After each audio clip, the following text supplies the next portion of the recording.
باللہ من الشیطان اللعین الرجیم بسم اللہ الرحمن الرحیم الحمد للہ رب العالمین والصلاة والسلام علی اشرف الانبیاء والمرسلین وعلی آلہ الطیبین الطاہرین المعصومین ولعنۃ اللہ علی اعدائہم اجمعین۔ ہماری بحث مقدمہ موصلہ میں تھی، اور مقدمہ موصلہ میں ہم نے کہا کہ یہ بحث ترتب سے آیا ہے، جہاں پر ازداد میں سے ایک ضد کا ترک مقدمہ ہوتا ہے فعل ضد آخر کے لیے۔ تو یہ جو ترک ہے، ہمارے جو مثال ہم لے کے چل رہے ہیں، نماز کا ترک کرنا مقدمہ ہے ازالہ کے لیے، اور یہ جو مقدمہ ازالہ واجب ہے اس کا یہ مقدمہ بھی واجب ہو گیا۔ یہ مقدمہ جو واجب ہے، آیا یہ مطلقہ واجب ہے یا اس میں کوئی شرط ہے، مشروط واجب ہے؟ اور یہ وجوب جو ہے، وجوب مشروط ہے یا واجب مشروط ہے؟ اس ڈیٹیل میں ہم زیادہ نہیں گئے کہ وجوب مشروط ہے یا واجب مشروط ہے، وہ واجب ہے مشروط میں اس فرق کو ہم پڑھ چکے ہیں۔ یہاں جو آغیونجی در بھی قائل ہو جائیں، اصل مطلب سمجھ میں آنے کے بعد کوئی فرق نہیں پڑتا، آپ اس کو شرط کو واجب کے ساتھ لگائیں یا وجوب کے ساتھ لگائیں۔ پہلی بات یہ ہوئی کہ یہ مقدمہ تب واجب ہوگا جب ذیل مقدمہ مترتب ہو۔ اگر ذیل مقدمہ مترتب نہ ہو تو پھر اس کی کوئی حیثیت نہیں ہے۔ آپ نے وضو کیا نماز کے لیے، اگر آپ نے نماز نہ پڑھی، آپ وضو کر کے آئے بھول گئے اور نماز نہ پڑھنے کا تو نہیں ہے، آپ کا خیال یوں آیا کہ آپ نماز پڑھ چکے ہیں، اب یہ وعلیکم السلام، اب یہ وضو آپ کا ہے جو کہ واجب تھا مقدمتاً ذیل مقدمہ کے لیے، اور اس مقدمے کے لیے شرط یہ ہے کہ ذیل مقدمہ مترتب ہو۔ اب جب ذیل مقدمہ مترتب نہیں ہوا تو یہ آپ کا وضو نہ فقط واجب نہیں ہے بلکہ صحیح بھی نہیں ہے، اور اس وضو کے ساتھ آپ قرآن کو بھی مس نہیں کر سکتے۔ یہ ایک قول تھا۔ ان کے پاس اپنے دلائل تھے، ان کا سوچنے کا اپنا انداز تھا۔ ہم نے کہا کہ مثلا اگر کسی کی بیوی ڈوب رہی ہے، اس کو بچانے کے لیے اسے ہاتھ لگانا مقدمہ واجب ہے، یہ اس کو خود تیراکی نہیں آتی، یا آپ کو بچانے کے لیے زمین غصبی سے گزرنا پڑتا ہے، ایک آدمی وہاں پہ غرق ہو رہا ہے، اس کو بچانے کے لیے آپ کو زمین غصبی سے گزرنا پڑتا ہے۔ یہ جو مالک ہے اس زمین کا، اسے اگر آپ یہ کہیں میں وہ بچانے کے لیے گیا ہوں، اس لیے اس بچانے کے لیے مقدمہ واجب تھا، میں گیا تمہارا کھیت خراب ہوا لیکن میرا چارہ نہیں تھا، مجھے گاڑی لے کے جانا پڑا، مجھے خود جانا پڑا، کیونکہ یہ مقدمہ واجب تھا، تم سے اجازت لینے کی کوئی ضرورت نہیں ہے۔ ٹھیک، وہ پھر پوچھے اچھا یہ سب کر کے تم نے بچایا؟ کہا نہیں، وہاں پہنچ کے میں خود بھی ڈر گیا، ہاں میں دریا میں تو نہیں گیا۔ وہ کہے گا پھر یہ جانا تمہارا کوئی مقدمہ واجب نہیں ہے۔ یہ مقدمہ واجب کب تھا؟ جب ترتب ہوتا، جب مقدمہ بار ہوتا ہے اس پر، تب تو یہ مقدمہ واجب تھا۔ اب جو تم نے میری کھیت خراب کر دیا، سب کچھ خراب کر دیا، وہ بندہ بھی مر گیا، اس کو بھی تم نے نہیں بچایا، ٹھیک، تو یہ پیسے بھرو تم میرے کھیت خراب کرنے کے، یہ کوئی تم پہ واجب نہیں تھا۔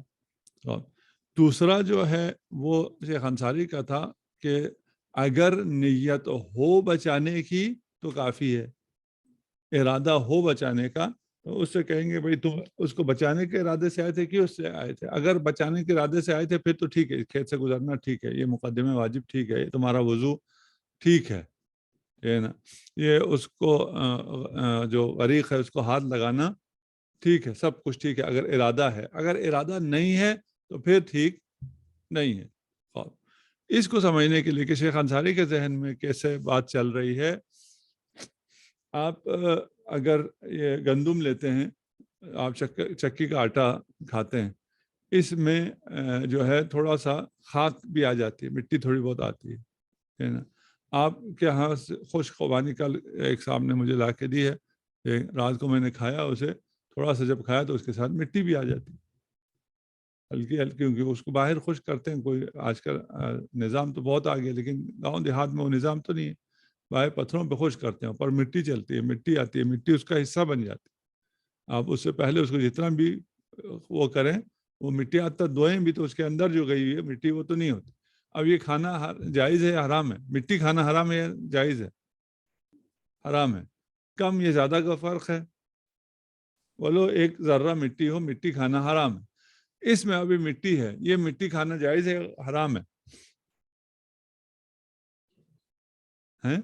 کیوں؟ بچپن سے کھاتے آ رہے ہیں. مٹی کیوں سے نہیں آتا؟ خود کہتے ہیں آپ یار اس میں بہت مٹی ہے. کہاں سے نہیں آتا؟ ٹھیک. آپ جو روٹی کھا رہے ہوتے ہیں اور روٹی کھاتے کھاتے کبھی کبھار چھوڑ دیتے ہیں کہ اس میں مٹی بہت زیادہ آ گئی ہے. بہت زیادہ مٹی آ گئی کیا مطلب ہے؟ اگر تھوڑا بہت آتی تو میں کھا جاتا. مٹی سے کھا رہی ہے.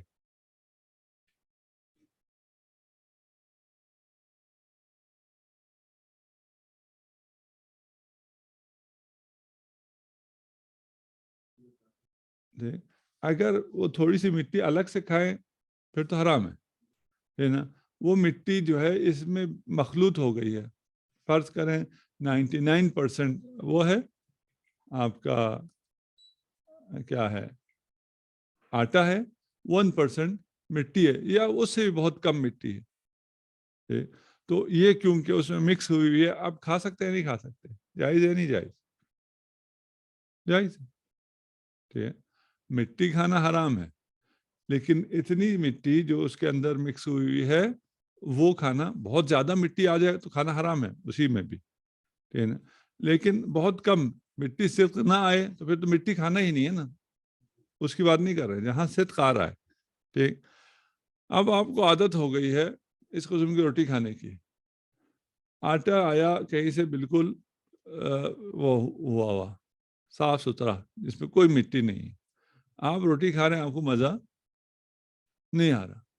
درمیان میں تھوڑی سی مٹی کی جو آواز آتی ہے ہلکی سی وہ ہونی چاہیے. آپ کہیں یار معمولاً وہ جو گاؤں دیہات میں کتنی اس میں کتنے پرسنٹیج وہ مٹی ہوتی تھی؟ آپ کہیں 0.0005%. ٹھیک ہے نا. آپ کے میں یہ آٹا ہے نا اس میں 0.0001% مٹی ڈال کے اوپر چھڑک دیتا ہوں تھوڑا سا تاکہ وہ والا ٹیسٹ مجھے آئے آرگینک والا. ٹھیک. اور پھر چھڑک کے اس کو کھائیں. جائز ہے جائز نہیں ہے؟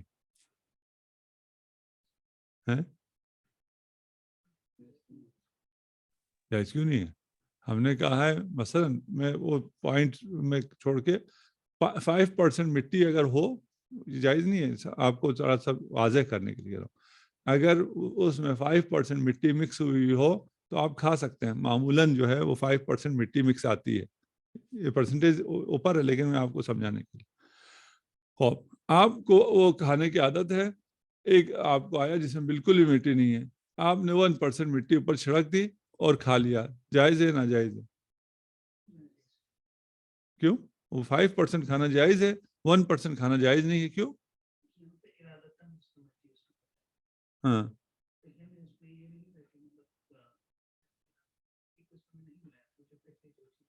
ہاں. اچھا میں ارادہ نہیں ملا تھا، آپ نے ملایا ہے، میرے لیے لائے ہیں. اب میرا ارادہ نہیں ہے، آپ کو میرے ارادے سے مشکل تھی. ٹھیک ہے نا. میں نے آپ سے فرمائش کر لی تھوڑا سا مٹی بھی ڈال کے لانا. ٹھیک. صحیح کہہ رہے ہیں نا آپ لوگ. یہاں پر آپ مٹی نہیں کھا سکتے. فرق کیا ہے؟ فرق وہی ارادے کا. وہی مٹی، اتنے مقدار مٹی، اس سے زیادہ مقدار کی مٹی یہاں پر جائز ہے. ٹھیک ہے. یہاں پر جائز نہیں ہے. وہ جو روٹی آپ کھا رہے ہیں وہاں آپ مٹی کھانے کا قصد کرتے ہی نہیں. آپ کا قصد مٹی کھانا نہیں ہے. جیسے آپ جا رہے ہیں، ہوا چلی اور تھوڑے سے خاک کو گرد اندر چلی گئی، مٹی اندر چلی گئی اور آپ کے حلق میں سے بھی اتر گیا. ٹھیک. حرام ہے؟ نہیں، میں نے مٹی کھانے کا کوئی ارادہ نہیں کیا تھا، جو چلا گیا اس کو میں کیا کر سکتا. ٹھیک نا. یہ خوراک ہے، یہ خوراک جو ہے اسی طرح آتی ہے. اس کو بالکل ریفائن کر کے کھانا ہمارے لیے ممکن نہیں ہے. ہوا میں موجود اس کی طرح ہی ہے نا، خاک کی طرح. ٹھیک. اور میرا کیونکہ ارادہ نہیں ہے، میں تو گندم کھا رہا ہوں. یہ مٹی بغیر اس کے، بغیر ارادے کے آ گئی، وہ حرام نہیں ہے. اس سے بہت کم مٹی اگر ارادے سے آ گئی تو وہ حرام ہے۔ یہاں پر یہ کہہ رہے ہیں کہ یہ جو ہم مقدمات میں بات کر رہے ہیں کہ اگر ارادہ ہے تو واجب ہے، اگر ارادہ نہیں ہے تو واجب نہیں ہے۔ دیکھو یہ ارادہ کیا کرتا ہے، یہ مٹی کی مثال میں ہم نے دیکھ لی کہ یہ ارادے کے کرشمے ہو گئے۔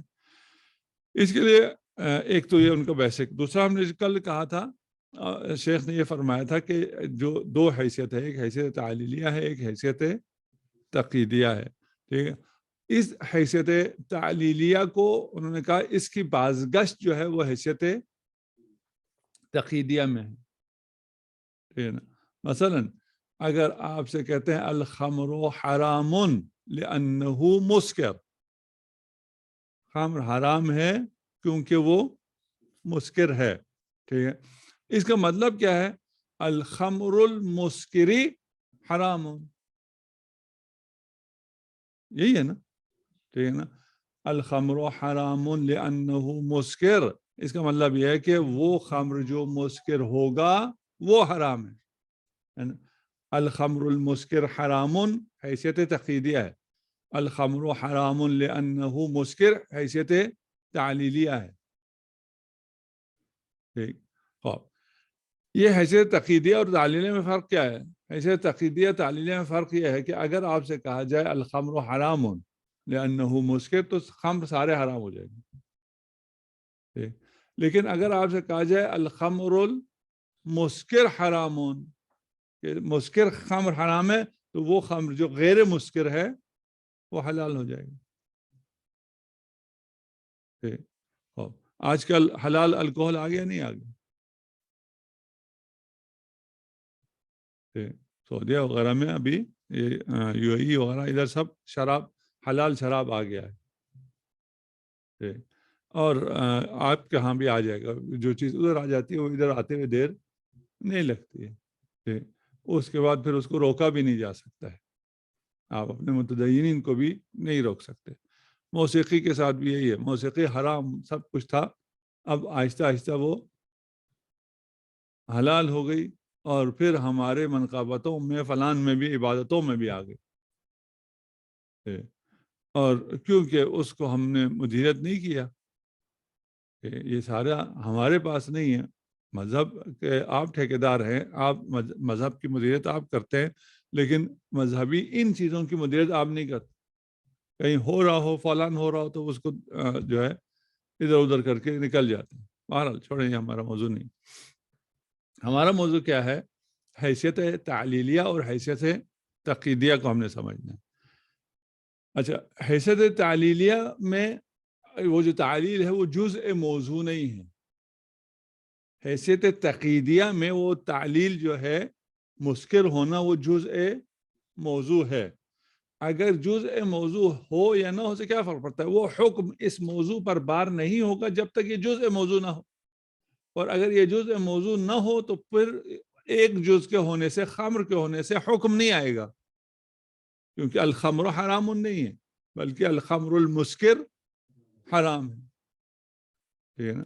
ہاں، یہاں پر یہ بات واضح ہونے کے بعد اگر ہم ان سے کہیں، شیخ سے کہیں کہ بھئی یہ جو آپ بات کر رہے ہیں کہ جو بھی تعلیل ہے اس کی بازگشت تقیید پر ہے، اسے ہم نہیں مانتے۔ بھئی اگر تعلیل اور تقیید میں فرق نہ ہوتا تو پھر یہ دو چیزیں بھی نہ ہوتی نا۔ ابھی ہم نے فرق خود دکھایا آپ کو، لأنہ مسکر کہا تو وہ اس کے نہ ہوتے ہوئے بھی حکم ثابت ہوگا، اور اگر تقیید ہوا تو اس کے نہ ہوتے ہوئے حکم ثابت نہیں ہوگا۔ یہ فرق ہے۔ یہ فرق ہونے کا مطلب یہ ہے کہ ان کی آپس میں بازگشت ایک پر نہیں ہے۔ مثلا اگر شارع نے تقیید بیان کرنا ہو تو پھر اس کو اس طرح بیان کرنا ہے کہ میرا موضوع مقید ہے، موضوع مرکب ہے، بسیط نہیں ہے، یہ سب کچھ اس کو بیان کرنا حیثیت تقییدیہ میں۔ حیثیت تعلیلیہ میں کیونکہ موضوع مرکب نہیں ہے، اس کو بیان کرنے کی ضرورت بھی نہیں ہے، ٹھیک ہے۔ اگر ہم شیخ سے یہ کہیں کہ یہ نہیں ہوتا ہے، نہیں ہو سکتا ہے، اور اس کا بڑا بھار ہے، تقیید کا بڑا اثر ہے، وہ جو تعلیل میں نہیں ہے، آپ اس تعلیل کو، کیونکہ احکام ہیں، ملاقات ہیں، اس کو اور اگر تھوڑا سا واضح کریں، نماز واجب ہے کیوں؟ علت کیا ہے؟ کیونکہ ناہی عن الفحشاء ہے. ٹھیک ہے. خوب اس کو اگر تعلیل کو تقید میں لے آئیں کہ وہ نماز واجب ہے جو ناہی عن الفحشاء ہے، اس کا کیا مطلب ہوگا کہ اگر مجھے نماز ناہی نہیں کر رہی ہے، میری نماز وہ والی نماز نہیں ہے، تو مجھ پہ سرے سے نماز ہی واجب نہیں. یہ کسی نے کہا ہے؟ شیخ سے پوچھتا ہے آپ نے کہا یہ؟ بھائی یہ تو واضح ہے، ٹھیک ہے نا، کہ اس کی تعلیل یہ ہے، یہ معراج مومن ہے، نمازی کے، یعنی الصلاۃ الذی موضوع میں آ جائے گا نا، وہ نماز جس میں معراج ہے، وہ نماز جو ناہی عن الفحشاء ہے، وہ واجب ہے. اگر یہ ناہی عن الفحشاء نہ رہے، میرے اختیار میں بھی نہیں ہے نا، جو چیز میرے اختیار میں نہیں ہے، نماز جب وقت آئے تو واجب ہے، وقت نہ آئے تو واجب نہیں ہے. وقت کا آنا میرے اختیار میں نہیں ہے، وقت نہیں آئے گا واجب بھی نہیں ہوگا. نہی عن الفحشاء نہیں آئے گا تو میرے پر نماز بھی واجب نہیں ہوگی. یہ ملاقات ہیں، ان ملاقات کو تعلیل میں بیان کیا جاتا ہے. اس کا مطلب یہ ہے کہ جزء موضوع نہیں ہے. نماز آپ پہ واجب اچھی ہے، آپ کو نہی عن الفحشاء کرے یا اچھی نہ کرے، تعلیل یہی ہے، علت یہی ہے، مصلحت یہی ہے، مناعت یہی ہے، سب کچھ ہے، لیکن موضوع کا حصہ نہیں ہے. آپ نے جو حیثیت تعلیلیہ کو اٹھا کر حیثیت تقییدیہ میں بدل دیا ہے، اسے ہم نہیں مانتے. کہتے ہیں ٹھیک ہے، آپ اگر اسے ساری مثالیں آپ نے احکام شرعیہ کی دی، احکام شرعیہ میں آپ اس کو نہیں مانتے تو کوئی مسئلہ نہیں، نہ مانے، ٹھیک ہے. لیکن احکام عقلیہ میں فرق ہے. احکام عقلیہ میں تعلیل ہمیشہ تقیید ہے. مثلا اگر حکم عقل یہ ہے کہ ہمسائے کے گھر کے سامنے آپ کچرا نہ پھینکیں، ٹھیک ہے نا، ہمسائے کے گھر کے سامنے کچرا کیوں نہیں پھینکنا؟ اس لیے کہ اس میں ظلم ہے، اس کے ساتھ اس کو اذیت ہے. یہ جو حکم عقل ہے، یہ حکم شرع تو نہیں ہے. ٹھیک، یہ حکم عقل کب ہوگا؟ جب یہ کچرا پھینکنا اس کے لیے اذیت ہوگی. اگر آپ کا ایک ہمسایہ کچرا چننے والا ہے، اس کے کمرے گھر کے سامنے اگر کچرا ڈالیں گے تو وہ تو خوش ہو جائے گا نا، مجھے چننے کے لیے دور نہیں جانا پڑا، مجھے گھر کے دروازے پہ مل گیا. آپ کا وہ شکریہ بھی ادا کرے گا. ٹھیک، بس یہاں پر جو حکم عقل میں تعلیل ہے کہ آپ ہمسائے کے گھر کے سامنے کچرا نہ ڈالو کیونکہ اس میں اس کے اوپر ظلم ہے، اس کی اذیت ہے، یہ نا. بس اگر اذیت نہ ہو، حکم بھی نہیں، حکم عقل ہے. حکم شرع میں ہم نے کہا کہ وہ آپ کی بات صحیح ہے نا، وہ خمر جو مسکر ہے وہ حرام ہے یا مطلق خمر حرام ہے؟ مطلق خمر حرام ہے. ایک قطرہ دو قطرہ پینے سے کوئی اسکار تو نہیں آتا، ٹھیک ہے نا. کوئی بھی دو قطرے شراب پینے سے وہ نہیں ہوتا، مست نہیں ہوتا. تو یہ خمر مسکر نہیں ہوا. جب یہ خمر مسکر نہیں ہوا تو یہ پینا جائز ہے؟ یہ پینا جائز نہیں ہے. ٹھیک، اچھا، ابھی تک شیخ نے کیا کر دیا؟ شیخ نے یہ کیا کہ پہلے دعویٰ یہ تھا کہ جو تعلیل ہے وہ اس کی بازگشت تقیید پر ہے. آپ نے اس کو نہیں مانا شرعیات میں، تو انہوں نے کہا یہ عقلیات میں تو ہے.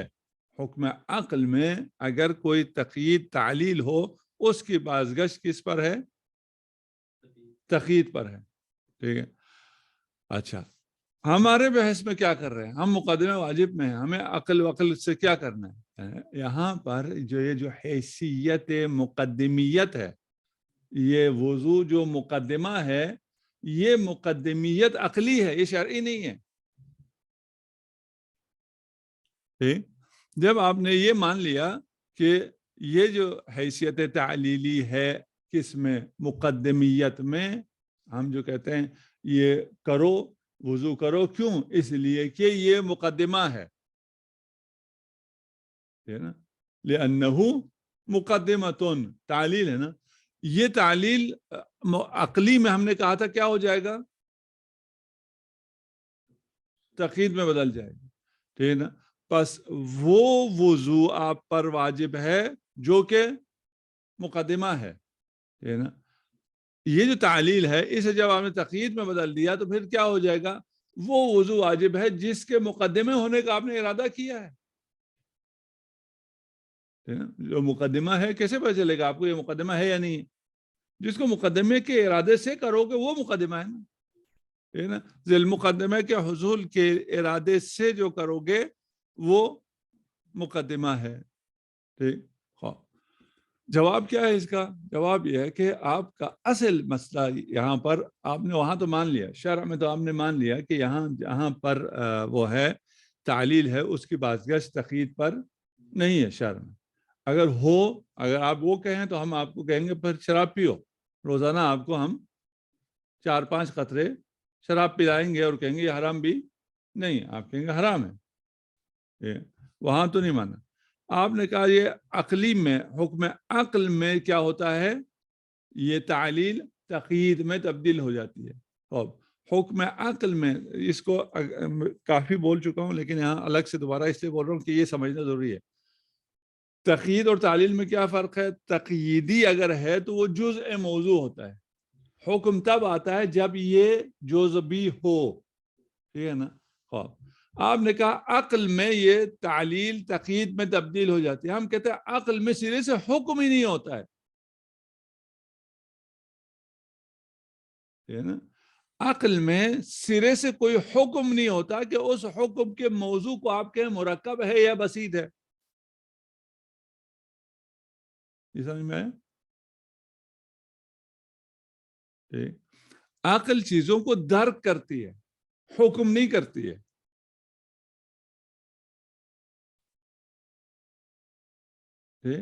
عقل آپ کو صرف یہ کہہ دیتی ہے کہ یہ ظلم ہے، اس میں قوت ہے، ظلم نہ کرو. یہ عقل کا کام ہی نہیں ہے نا.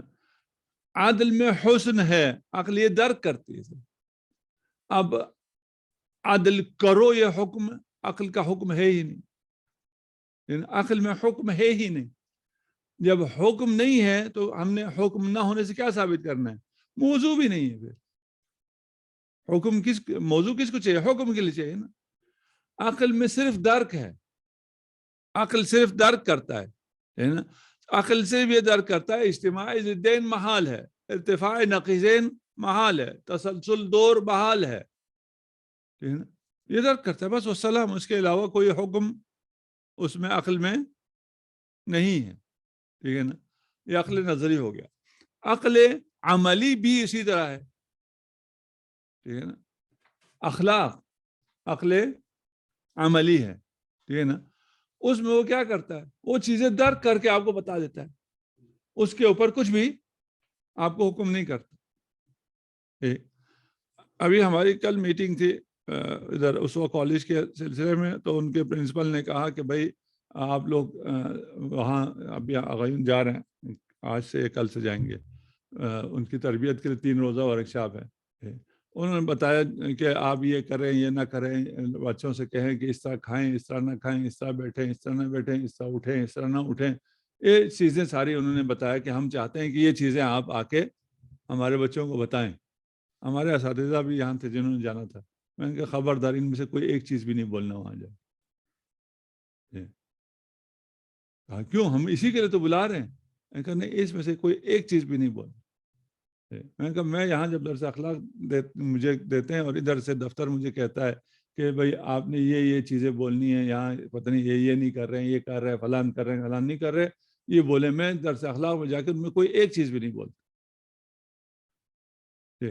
کیوں؟ اس لیے کہ اگر وہ میں نے بولنا شروع کیا تو سب لڑکوں کو فوراً پتہ چل جائے گا اچھا یہ دفتر سے کہا ہے، یہ جو کچھ وہ روز کہتے رہتے ہمیں یہ وہی شروع ہو گیا. میں جیسے ہی بولنا شروع کروں گا وہ سننا چھوڑ دیں گے. ہم نے ان سے بھی کہا اگر یہ باتیں ہمارے اساتذہ وہاں آگے کریں گے، وہ کہیں گے اچھا یہ پرنسپل ہمیں ہمیشہ کہتا رہتا ہے، وارڈن ہمیں ہمیشہ کہتا رہتا ہے، وہی کہنے کے لیے انہوں نے ان کو بلا لیا ہے. سنیں گے؟ بالکل بھی نہیں سنیں گے. عقل کا بھی یہی ہے، عقل تو عقل مند ہے نا، ٹھیک ہے. اوکے، جو ہمیشہ یہ حکم دیتے رہتے ہیں جس سے انسان چڑا ہوا ہے وہ میں دوبارہ وہ حکم نہیں دوں گا. میں کیا کروں گا؟ میں اس کو سمجھا دوں گا. جب اسے سمجھ میں آ جائے گی چیز تو خود کرے گا یا خود نہیں کرے گا. یہ عقل کا دور ہے. اب آپ لوگوں کو بھی سمجھنا ہے کہ آپ نے اپنا دور کون سا رکھنا ہے. وہ آپ بھی جاتے ہیں اور بچپن سے آپ کی ان کے تقریریں وہیں سنتے آئے ہیں گاؤں دیہات میں. ادھر زیادہ تر گاؤں وغیرہ میں کیا ہوتا ہے, وہ جو واعظ ہوتا ہے وہ خوب ڈانٹتا ہے, ٹھیک ہے نا, تم یوں ہو گیا, تم کیا ہو گیا, تم یہ کرو, تم وہ نہ کرو. اس کے پاس خاص گردان ہے, ٹھیک ہے, وہ خاص گردان وہ ہمیشہ, ہم جب سے گاؤں جا رہے ہیں اور تھوڑا بہت سن رہے ہیں, وہ یہی لگا ہوا ہے. اچھا, اب ہم ادھر سے پڑھ لکھ کے سارا کر کے, کیونکہ ہمیں بچپن سے وہ سنا ہوا ہے, گاؤں جا کے ہم بھی جب ممبر پہ بیٹھتے ہیں ہم میں سے بھی اکثریت وہی کام کرتے ہیں. میں عوام سے کہتا ہوں یار وہ گاؤں کی بوڑھی تم سے یہ کام بہت بہتر انداز میں کر سکتی ہے. یہ ساری گردانیں, یہ کرو نہ کرو, ہے نا, یہ سب اس کو بہت تم سے بہتر آتا ہے. تم کیا کرنے آئے ہو, تمہاری کون سنے گا, کیوں سنے گا؟ آپ اپنے آپ کو مقام عقل پر لے جائیں. اس کا مطلب یہ نہیں ہے کہ اصلاً آپ امر و نہی نہ کریں, یہ میں نہیں کہہ رہا ہوں, ٹھیک ہے نا. امر و نہی کہ اس سے پہلے اس کو سمجھائیں تو نا, کہ کیا اچھا ہے کیا برا ہے, اس میں حسن کیا ہے, اس میں قبح کیا ہے, وہ جو سمجھائیں. اس کے بعد آپ کے امر و نہی کا بہت سا حصہ خود بخود حل ہو جائے گا ایک, اور وہ دوسرے جو نیچے سارے امر و نہی کر رہے ہیں نا, ان کی باتیں ان کو سمجھ میں آنا شروع ہو جائیں گی. کچھ پہلے ان کو برا لگ رہا ہے, وہ ان کو اچھا لگنا شروع ہو جائے گا. اچھا یہ تو میرے حق میں ہے نا, یہ میری بہتری کی باتیں ہیں, یہ مجھے تنگ کرنے کے لیے, اذیت کرنے کے لیے نہیں ہے. ٹھیک, بس یہ جو آپ نے کہا حکم عقل میں حیثیت تعلیلیہ, حیثیت تقییدیہ میں بدل جاتا ہے, اسے ہم نہیں مانتے. ہم کہتے کوئی فرق ہے ہی نہیں, ہے نا. وہاں حیثیت تعلیلیہ رہتا ہے, شرع میں عقل میں بھی حیثیت تعلیلیہ ہی رہتا ہے, وہ تقییدیہ میں نہیں بدلتا. یہاں بلکہ بدتر ہم اپنا لہجہ اوپر لے جائیں گے کہ وہاں تو پھر بھی ممکن ہے چلا جائے, تعلیل تقیید بن جائے اور جو موضوع بن جائے, حکم اس پر آئے مرکباً, یہ وہاں ممکن ہے, ٹھیک ہے نا. عقل میں ممکن ہی نہیں ہے, اس لیے کہ عقل میں حکم ہی نہیں ہے. ٹھیک, یہ یہاں تک کل ہم انشاءاللہ اس کو دیکھیں گے. اس میں باقی جو بات کرتے ہیں ان میں سے ایک بات یہ ہے کہ یہ مقدمہ واجب ہے تمکن کے لیے, کہ آپ مقدمے کو انجام دیں. اگر اس سے تمکن آتا ہے, آپ متمکن ہو جاتے ہیں ذیل مقدمہ کو انجام دینے کے لیے, وہ ترتب سے نیچے آیا ہے نا. ایک تو یہ تھا نا کہ آپ یہ کام کریں تاکہ وہ آپ جا کے اس کو بچا بھی لیں, آپ وضو کریں تاکہ آپ جا کے نماز ہی پڑھیں.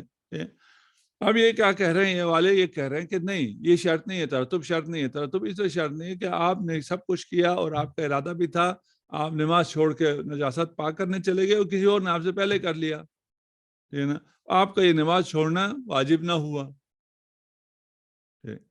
یہ کیا کہتے ہیں, یہ کہتے ہیں متمکن ہو, آپ ازالہ کے لیے متمکن ہو جائیں, یہ کافی ہے, یہ شرط ہے. مطلقہ نہیں ہے, جس طرح صاحب کفایہ کہتے ہیں نہیں کچھ بھی نہیں, نہ تمکن نہ ارادہ نہ ترتب, کچھ بھی نہیں, مطلقہ واجب ہے. یہ کہتے ہیں کہ یہ جو متمکن کرے وہ واجب ہے, جو متمکن نہ کرے وہ واجب نہیں ہے.